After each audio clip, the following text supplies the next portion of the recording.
Bonjour! Cette séance animée va vous permettre d'identifier les différents critères à prendre en compte dans le choix d'une formation. En effet, lorsque l'on doit chercher une formation, on peut vite se retrouver face à un nombre important de possibilités. Nous allons donc voir les différents critères qui vont vous permettre de comparer et donc de choisir une ou plusieurs formations. Plusieurs critères sont donc à prendre en compte, tels que le temps, le lieu, les conditions d'entrée, le programme, les modalités pédagogiques, le niveau de sortie, l'équipement pédagogique, les moyens et le financement. Reprenons les critères un par un. Tout d'abord, la notion de temps. Il est important de savoir la durée de la formation, mais également quand elle se déroule. Parlons maintenant du lieu où va se dérouler la formation.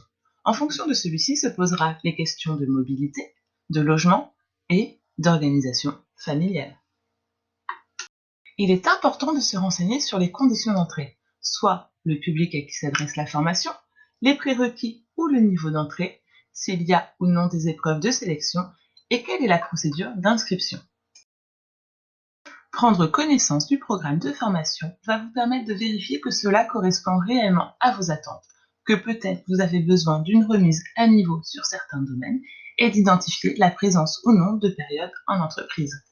Il est important de se renseigner sur les modalités pédagogiques pour voir si cela correspond ou non à vos attentes en termes d'apprentissage. La formation peut être en alternance, en e-learning, à distance, en présentiel, etc.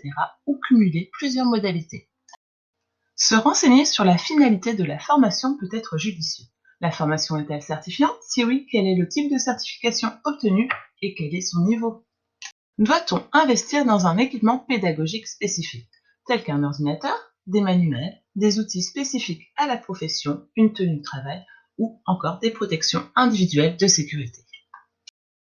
Les moyens mis à disposition sont également importants à prendre en compte. On parlera de moyens humains en se renseignant sur les formateurs par exemple, et de moyens matériels, qu'est-ce qui est mis à ma disposition pour mon apprentissage.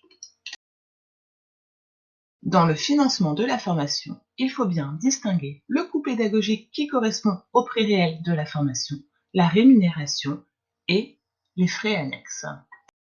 Maintenant, vous êtes capable d'identifier les critères à prendre en compte dans le choix d'une formation.